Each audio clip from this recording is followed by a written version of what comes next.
Let's go over 10 things that every single Dynasty player needs to know. I really appreciate all the support on the channel. We have been going absolutely crazy. Make sure to like, comment, subscribe. Go over to the Twitch live streaming daily. We will be live tonight after this video goes up, so tap in. Now, with that being said, let's get into the video, man. So first I want to talk about is this players leaving screen, man. This could be scary. Depending what program you are, you could have 20, 30 players leaving in the portal. But one thing to note, when you're deciding what team to rebuild, it might be a little bit cheesy. This one might not be for everyone, but you could simulate just what any dynasty and come to this players leaving screen, but you could see everyone else players. So you could go see, let's say you want to rebuild Kentucky, well now you could get a glimpse of, who might enter the transfer portal before you hop on this rebuild. Because a lot of people, might want to go rebuild Florida, but then they're disappointed when DJ Lagway is in the portal every single year. Well, now he's going to usually enter the portal as championship contender, man. It's tough. Florida has a tough schedule. Point is, you could actually get a glimpse of, what players are going to be in the portal. And then also, this same exact thing, well, instead of you seeing like 4-star or 5 stars, if you look at this screen, because the next advance is the actual portal, now you get to see their exact overall. So now I get to see, okay, DJ, he's a 90 overall. Okay, cool. He's going to be in the portal more times than not, because extremely low chance. So you could go through, you could also look at Georgia. Okay, we got some guys here for Georgia. The highest overall player is at 84 overall. Not that bad, actually, entering the portal. But you could go team to team. You could use this, one, to help you decide what team you want to rebuild. You could also use this to just check on to see actual overalls of the player before you actually advance to that transfer portal screen. Number 2, I want to talk about traits, man. If y'all remember last year, traits were in the game. And it was kind of a question mark what type role they played. If you wasn't sure, you come over here to stats, and then you just come over here to traits. But this year, they seem to be completely removed. I don't know if this was mentioned in some type of deep dive, but it seemed like there's no more traits. It's only the personality traits. Before, you used to have like tight spiral or, conservative, or maybe they was aggressive with their throwing decisions. It seemed like traits are just removed for every single player. Even for like defensive linemen, you might get like a spin move trait. So that means like they're actually able to do a spin move when they're pass rushing. But now traits are completely removed. Seem like everyone has this leader personality. So that's interesting. I don't know if it's in a different area where I just don't know where to look, but it seems like traits are completely removed from the game. So that's one thing to note. Tip number 3 that every single player should know, two-way players do not work. Still do not work, man. They did not work last year. And when I say do not work, the stats do not record on both the offense and defense side of the ball. Whatever primary position you have them at, like for example, our guy Coy, in our Colorado live stream series, we got him to transfer to Colorado. We moved him to corner, and we playing him both ways, man. He's a two-way player. He could literally play receiver pretty well. 2 issues with it. The first one is his stats will not record at receiver, as his primary position was corner, so we could never see his receiving stats, which is horrible.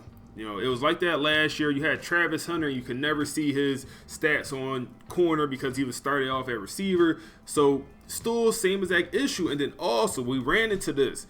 When we play him at receiver, even though his primary position is corner, he drops so many easy passes. He drops wide open passes because it's playing him out of position, and he don't have the mental ability team player, which allows a player to play out of position. So that's one thing to note, man. Two-way players cook. Even if you bring in Coy, because he enters the transfer portal every single year in the Dynasty, whatever his deal breaker is, he's in there. I think it's playing style. He's in the transfer portal every single year, and you could bring him in. He goes to small schools consistently, but just know you cannot make him into a two-way player. You could try to play him at receiver.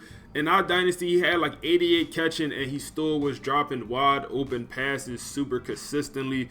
So it just does not work. EA, please address, man. Make the two-way players at least usable. It's a fun concept that we would like in the game. I will go as far to say, like, maybe once every 5 draft class, recruiting classes, we should get a two-way, like Travis Hunter type player that, when you see him, you instantly know, oh, this is the two-way player, and he's going to be a dog for you if you're able to bring him in. He'll be a 5-star, of course. I feel like we should have stuff like that in the game. We currently do not. I think that would just make things a lot more fun, because when I see him, oh, we're going all out for this guy, you bring him in, it just brings a lot of excitement, and you get the next Travis Hunter. Unfortunately, not currently in the game. Maybe next year, or they could patch it in, we'll see. When it comes to simulation, playbook means everything. maybe not everything. Overall and transfer portal means everything, man. I would say hand in hand, man. Offense and defensive playbooks. Some playbooks are unusable, and you won't know that until you actually use them and you're just consistently losing games. This year's simulation seems to be in a better spot, but I heard someone with a 95 overall team lost to a FCS school. The first thing that came to mind, you probably got a bad playbook on. Is that still right? Do that make sense? No. A 95 overall team shouldn't be losing to, a FCS school, obviously. But playbook matters, man. It seems like Duke playbook, these variant shoot playbooks seem to sim pretty well. It's different from last year for sure, man. Last year, the meta playbooks was like USC, Oregon, it was a couple of them, Clemson. This year seems a little bit different, but these variant shoots I know for a fact are good. So if you're looking for a good offensive playbook for simulation, if you're simming games or even playing the moments, playbook matters everything, because obviously you're only playing certain parts of the game. So a lot of it is simulation. So variant shoot is definitely a good playbook, offensive playbook. Defensive, still testing. Last year, my favorite was the 3-3-5. This one right here, that was my favorite playbook last year for defense simulation. It produced a lot of sacks, but just understand, if you're not getting good results in sim, or change your playbook up. That's probably what it is. Next tip, understand with some rebuilds, players will transfer out and there's absolutely nothing you could do about it. Kansas State is a prime time example. Avery Johnson will transfer out every single time. Is absolutely nothing you could do about it. Even if you win a natty, he's going to transfer out because he cares about pro potential, and he's obviously the highest overall quarterback on his team, and the pro potential is already at F. There's literally nothing you could do about it. Do I think it's fair? Not really. I have no idea if Avery Johnson really care about pro potential in real life. I have no idea, but at the same time, you could go pro as an 89 overall. So that's why the pro potential rating, especially when you're already up there in overall, is like, what are we talking about, bro? You're going to be the one to go to the NFL and get drafted high. Why do I care about what the guys did before me if I'm already high in overall? But I guess that's a different conversation. I get it for the young guys, the freshmen. Okay, I want to see the history. But when I'm already high in overall, I know I have a chance to go pro. But just understand, look at your rebuild, look at your team. Just understand, some guys will enter the portal every single year. Another one is Colin Simmons over from Texas. He enters the portal for playing style, man. And that's a tough one. You could, if you take over Texas, you could actually change that. But for some of these other ones, they're going to enter the portal every single year, and there's nothing you can do about it. So my next tip on that same topic of playing style, you come over here to your My School, you're able to actually check your playing style. A lot of people already know this, so we'll keep it super quick. But you go to this first category which says playing style, and you could go position by position, you go archetype by archetype, and you can see what you need to keep that playing style intact for that player, for that recruit, so they don't transfer out, or so they're still interested in your program if you're recruiting a guy. So look at this, use this, understand, okay, for a speedster receiver, I need receptions. Compared to a blocking tight end, he cares about rushing yards per game. So just understand all of that, man. Understand you can actually change some of this stuff. Just come in here and look at it, and it'll actually tell you what you need to do instead of just guessing, oh, why did my playing style decrease? This is why. It's not great, 100%. It's not done great. I think it could be better. The whole playing style deal breakers thing could be better, but this is how you check it and stay intact. Next tip is going to be centered around recruiting. So first of all, it's not difficult this year, recruiting, as y'all know, man. I made a video on this, 1,000 videos out there on recruiting. One just super simple tip, you are much better going all out for guys than spreading yourself thin. Let's say we wanted to bring in all 4 of these prospects. We are much better pitting in 50 hours for all of these guys than doing 25, 25, 25, and trying to put 25 hours into 25 guys. That is way too, no, go 50. You need to go all out for these 4 and 5 stars. Don't matter if you're a 1-star or a 5-star program, go all out for these guys. And then once they commit, move on to the next one.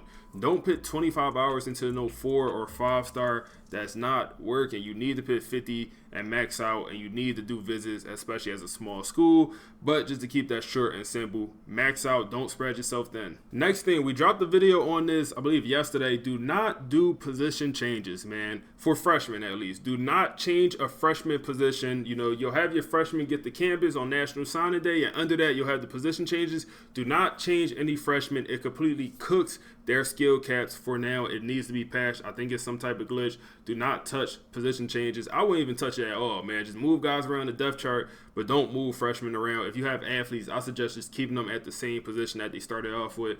Don't touch them. It's glitched. Tip number 9. When you are going after guys, be aware of deal breakers, but more than ever, you know, obviously playing style deal breaker, that could change at any moment. We already covered that.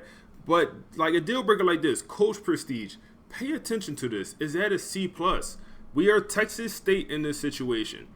Even if we do bring him in, what's the chances that this drops below a C? Or what's the chances that it stay at a C+, but in a year or two, his overall gets better, and now he no longer interested in our program? So playing style, like coach prestige, unless I know I'm going to have a good year and that thing is going to go up, I'm probably not messing with it, man. I'm probably not messing with it. And this one for sure, conference prestige. When I'm in a group of 5 conference, wherever I'm at, if I know for a fact I'm not going to move conferences, why would I ever bring in a guy like this? So our conference prestige is a C. His need is a C-. So when he go up in overall in 2 years, after his freshman year, he'll go up. Well, now it's going to probably improve to a C+, and now he's just going to transfer out. I would never go after this guy if I know I'm not going to move conferences. Like, he's just going to leave because he don't want to play in our conference no more. So just keep that in mind, man. Don't go after guys like this. If you're at a small school, you know, obviously if you plan on moving, okay, that makes sense. And last thing, man, the transfer portal, it's a little bit janky. You know, if you're like Colorado, if you're like me, when we did our Colorado rebuild, transfer portal was horrible. But more times than not, it is good. I just don't want anyone to purely rely on the transfer portal. It's a little bit janky. Sometimes it's good, sometimes it's bad, sometimes it's in between. That's how it is in real life, I guess. But don't completely rely on the transfer portal, man. You rely on it too much, it's going to be the year where you have no one interested in you, like we had happen with our Colorado series.